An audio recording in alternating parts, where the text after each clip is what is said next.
Umar bin Khattab kaget dengan ucapannya, ya Rasulullah, mau kemana? Saya mau berangkat melihat jenazahnya Abdullah bin Ubay bin Salul. Untuk apa kau berangkat ke sana ya Rasulullah? Kami ingin mensolatkannya. Jangan ya Rasulullah, aku ingin jangan ya Rasulullah, itu munafik, dia itu nggak boleh disolat. Saya harus berangkat ke sana. Rasulullah berangkat ke Abdullah bin Ubay bin Salul untuk melaksanakan sholat jenazah baginya. Padahal dia telah melakukan berbagai macam penghinaan, penistaan.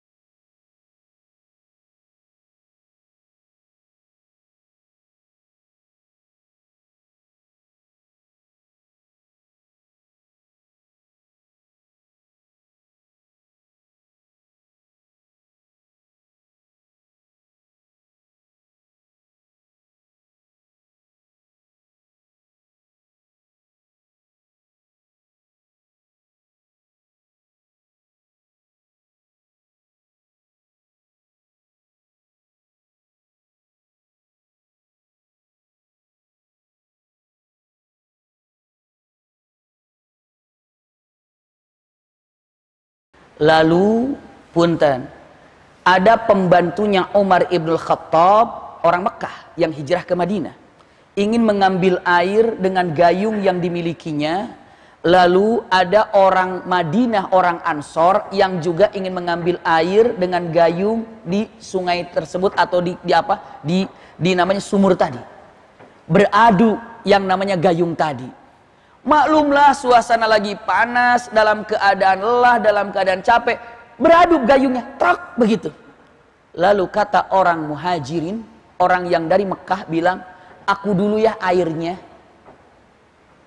Lalu orang pembantu dari Ansor mengatakan, orang Ansor mengatakan, aku dulu. Cuma gitu aja jadi ribut. Aku dulu, aku dulu, aku dulu, aku dulu. Punten-punten. Maka setelah itu apa yang terjadi? Aku dulu, aku dulu, aku dulu. Maka orang yang Ansor mengatakan, ya lal Ansor, hei orang-orang Ansor, maksudnya orang-orang Ansor itu orang-orang Madinah. Ya lal Ansor, hei orang-orang Madinah, sini nih, ini nggak beres ini orang ini. Kenapa? Dia telah apa? Telah menghinaku dengan cara apa? Dengan cara dia ingin ngambil duluan airnya. Orang muhajirin, pembantunya Umar bin Khattab tidak terima. Dia mengatakan, ya lal muhajirin, hei orang-orang muhajirin, kesini. Ini kata-kata ya lal Ansor, ini kata-kata ya lal muhajirin. Hei orang Ansor, hei orang muhajirin. Punten saya tanya kira-kira, kata-kata muhajirin dan kata-kata Ansor itu bagus apa enggak itu? Dalam Al-Quran ada as-sabiqunal awwaluna minal muhajirin wal ansor. Pujian tinggi untuk sebutan muhajirin, sebutan Ansor. Muhajirin itu orang-orang yang hijrah dari Mekah menuju Madinah, sahabat Rasul. Ansor adalah yang menyambut kedatangan orang-orang Mekah di Madinah. Itu orang-orang Ansor. Derajatnya tinggi. Tapi saat itu menjadi terpecah gara-gara ucapan, hai orang muhajirin, hai orang-orang Ansor. Bisa dipahami sampai di sini ya? Rasulullah datang mengatakan, abi da'watil jahiliyah wa ana baina dhahranikum. Kalian saling memanggil dengan kata-kata jahiliyah, sementara aku berada di tengah-tengah kalian. Kecewa Rasulullah. Kalian saling memanggil dengan kata-kata jahiliyah, hai Ansor, hai muhajirin. Kalian memanggil dengan kata-kata jahiliyah, firqah, hai orang muhajirin, hai Ansor. Padahal itu kata-kata mulia. Tapi saat untuk menjadikan firqah, menjadikan perpecahan dengan mata abi da'watil jahiliyah wa ana baina dhahranikum, kalian memanggil dengan kata-kata jahiliyah, sementara aku berada di tengah-tengah kalian. Apa yang diambil dapat hikmahnya? Semua saya lanjutkan kisahnya. Hati-hati. Kata-kata sunnah itu baik ke kata-kata sunnah. Tapi kalau kata-kata sunnah untuk menjadikan perpecahan, dakwatul jahiliyah. Hati-hati. Pengajian di sana sunnah apa enggak? Punten. Iya. Kalau ini sunnah enggak? Sunnah enggak? Udah semuanya ada yang mempelajari Al-Quran dan sunnah Rasul sallallahu alaihi wasallam. Kata-kata yang dikatakan baik pun kalau di sana ada untuk mempecah belahkan umat, Rasulullah akan mengatakan abi dakwatil jahiliyah. Apakah Anda dengan memanggil-manggil kata-kata ucapan-ucapan jahiliyah? Maka tolong redam kata-kata itu dengan mengatakan ucapannya, kita adalah umat Muhammad yang dicintai oleh Allah dan Rasulnya. Saya kembali lagi. Rasul datang, abi dawatil jahiliyah wa ana baina dhahranikum. Apa kata Rasul? Da'uha fa innaha muntinah. Tinggalkan kata-kata itu karena itu bangkai buat kalian. Bangkai disebutnya. Kalau kita keluar dari masjid, na'udzubillah, ada bau bangkai, langsung diendus-endus dikit, wangi apa gimana? Bau, dicari, dibuang. Rasulullah katakan, kata-kata yang memecah belahkan umat itu adalah dakwatul jahiliyah, apapun bahasanya. Mau menggunakan kata-kata apapun, tapi kalau untuk memecah belahkan dakwatul jahiliyah, hati-hati punten. Iya, tanpa merasa hormat dan tanpa bermaksud apa-apa, hanya untuk persatuan yang kuat, yang kokoh dalam kalimat la ilaha illallah Muhammadur Rasulullah. Kecewa Rasulullah. Setelah itu stop sama Rasulullah. Nah, ini Abdullah bin Ubay bin Salul nih. Apa dia bilang? Abdullah bin Ubay bin Salul dengan lenggangnya, dengan santainya kepada orang-orang Ansor. Tuh kan, lihat. Ente si Ansor pakai bantu-bantu orang Muhajirin, nyambut-nyambut kedatangan orang Mekah. Sekarang gini kan? Tahu kan? Tahu kan? Begini jadinya kan? Kata-kata yang sangat mengerikan. La qulu lakum illa biqaulin. Aku tidak mengatakan sesuatu kecuali dalam peristiwa ini. Masal, satu nasihat. Sammin kalbaka yakuluk. Itu kata-kata kotor yang dilakukan oleh Abdullah bin Ubay bin Salul untuk Rasulullah dan untuk para Muhajirin. Untuk masalah ini saya hanya bisa mengatakan satu permasalahan ataupun satu nasihat. Sammin kalbaka yakuluk. Punten bahasanya agak kotor. Besarkan, punten bahasanya ya. Besarkan anjingmu nanti kalau sudah gede menggigitmu. Bisa dipahami maksudnya? Pelihara tuh Ansor. Punten, hei Ansor, pelihara tuh Muhajirin. Hei Ansor, besarkan tuh Muhajirin, sambut Muhajirin. Nanti kalau Muhajir udah gede, pasti kamu digigit sama Muhajirin. Na'udzubillah. Tuh, siapa itu? Abdullah bin Ubay bin Salul. Lalu apa lagi? Dia mengatakan, dalam Al-Quran digambarkan, la yukhrijannal a'azzu minhal adzal. Nanti nih, kalau ke Madinah, kita keluarkan mana yang gagah dan mana yang lemah. Sudah dua kata-kata yang menghujam kepada syariat Islam. Terutama kepada Rasulullah SAW. Samin kalbaka yakuluk. Besarkan binatang peliharaanmu. Saya tidak mengucapkan lagi nama binatangnya. Besarkan binatang peliharaanmu itu nanti akan menggigitmu. Dan nanti, satu itu. Yang kedua, nanti kalau pulang ke Madinah, mana yang mulia dan mana yang hina. Yang mulia akan mengeluarkan yang hina. Maksudnya adalah yang mulia adalah mereka, yang hina adalah Rasulullah dan para sahabat. Ya Rabb. Penghinaan Abdullah bin Ubay bin Salul. Bukan hanya sekedar sampai di situ. Memfitnah. Sampai dalam surat An-Nur, ini adalah hadisul ifk, buhtan. Subhanallah, iya. Innal ladzina ja'u bil ifki usbatum minkum la tahsubuhu syarrul lakum bal khair lakum. Punten.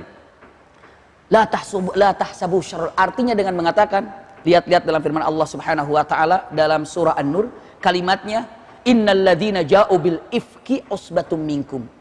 Yang telah menyebarkan fitnah besar ini adalah bagian daripada kalian. Maksudnya hidup bersama kalian. Tapi siapa? Itu Abdullah bin Ubay bin Salul memfitnah Siti Aisyah. Berbuat apa? Zina. Dengan siapa? Sofwan bin Mu'attil. Siapa yang pertama kali menyampaikan berita ini? Ini Ibn Salul. Subhanallah. Semua orang Mekah tahu, orang Madinah tahu kalau ini adalah munafik. Tapi Rasulullah tetap saja santun dan baik kepadanya. Kenapa? Berharap dengan doanya, berharap dengan apa dia berubah. Itulah cintanya. Sampai putranya datang. Putranya Abdullah bin Ubay bin Salul datang. Ya Rasulullah, jika engkau memerintahkan untuk membunuh ayahku, engkau jangan perintahkan orang lain. Cukup aku yang kau suruh, biar aku yang membunuh ayahku. Itu kata anaknya. Anaknya minta pada, jangan bunuh orang. Kenapa? Karena aku kan anak yang berbakti kepada orang tua. Kalau ada yang membunuh ayahku nanti aku takut dendam kepadanya. Kalau sudah aku dendam kepadanya, bagaimana mungkin aku dendam kepada orang yang telah membunuh ayahku, dan orang yang membunuh ayahku adalah utusanmu. Maka daripada aku dendam kepada orang lain, mendingan aku saja yang kau perintahkan untuk membunuh ayahku. Tuh permohonan dari anaknya. Apa kata Rasulullah? Tidak. Siapa yang akan membunuh ayahmu? Santai. Enggak. Bunda, ayahanda, ikhwah wa tahu, saat menjelang kematiannya Abdullah bin Ubay bin Salul, subhanallah, Bahkan mau menjelang kematiannya, anaknya datang. Anaknya Abdullah bin Ubay bin Salul. Ya Rasulullah, ayahku dalam keadaan baru sakaratul maut, pintu sakaratul maut. Sudilah kiranya engkau memberikan air minum bekasmu untuk diminumkan kepada ayahku agar ayahku luluh hatinya. Siapa tahu. Minum Rasulullah. Ini bekas minumku, silakan. Datang ayah, silakan minum air. Air siapa ini? Air bekas Rasulullah. Apa jawabannya? Pokoknya kotor bahasanya. Kotor bahasanya. Iya, punten, tapi harus disampaikan. Untuk mengetahui bagaimana orang ini bencinya sama Rasulullah. Dan Rasulullah tahu bagaimana itu membenci Rasulullah. Yang diucapannya, demi Allah. Kata-katanya, air seni ibumu lebih baik daripada air bekasnya Muhammad. Astagfirullahaladzim. Dilemparkan. Setelah itu apa lagi? Datang lagi setelah wafatnya, datang lagi putranya.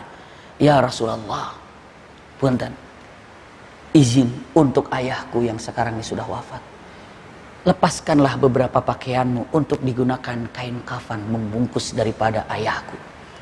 Siapa tahu ini akan meringankan daripada azabnya kelak. Tanpa ragu, ayahmu wafat, ayahmu meninggal, ya. Diambil bajunya dan diserahkan, silakan. Dan Rasulullah berdiri. Mau kemana Rasulullah berdiri? Mau kemana Rasulullah berdiri? Mengikuti putranya Abdullah bin Ubay bin Salul. Mau kemana? Mau mensolatkan jenazah Abdullah bin Ubay bin Salul. Subhanallah. Umar bin Khattab kaget dengan ucapannya, ya Rasulullah, mau kemana?